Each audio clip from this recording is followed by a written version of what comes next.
Fiúk, lányok, itt Gaba VR, és ezúttal egy saját 360 fokos technikát fogok bemutatni nektek, amit angolul RealGuards 360-nek neveztem.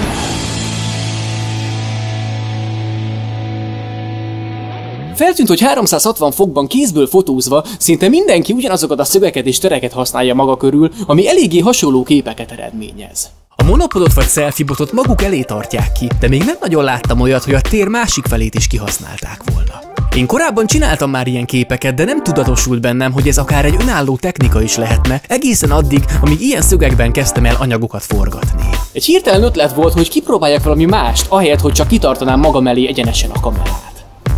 Azt szerettem volna, hogy úgy nézzen ki, mintha egy operatőr követne engem. Persze, mint egy láthatatlan operatőrként. Talán a szokványosabb kameratartás onnan ered, hogy a hagyományos kamerákkal így lehet a legkönnyebben figyelni a képhatárokra vlogolás vagy szelfizés közben. De 360 fokban a képhatárok úgy értelmet nyernek, hogy egyáltalán beszélhetünk ilyesmiről, hogy képhatár. Minden esetre, ha most látni szeretnénk, hogy mit is csinálunk, a telefon képernyője segíthet ebben, és így a kamerát nyugodtan magunk mögé tarthatjuk. Próbálkozhatunk különböző szögekkel, és nagyon érdekes képeket kaphatunk, mind Little Planet, mind teljes 360-as nézetben, mind fényképeken, mind videókon. Hogyha kicsit magasabbra tesszük a kamerát, olyan, mintha egy kis drón követne bennünket, míg az alacsonyabb szögekben is érdekes nézeteket találhatunk.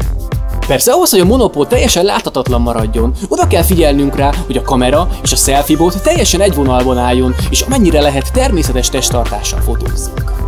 De mindezek után igazán izgalmas képeket lőhetünk, vagy legalábbis kicsit mást, mint a szokványos kézből készített 360-as képek.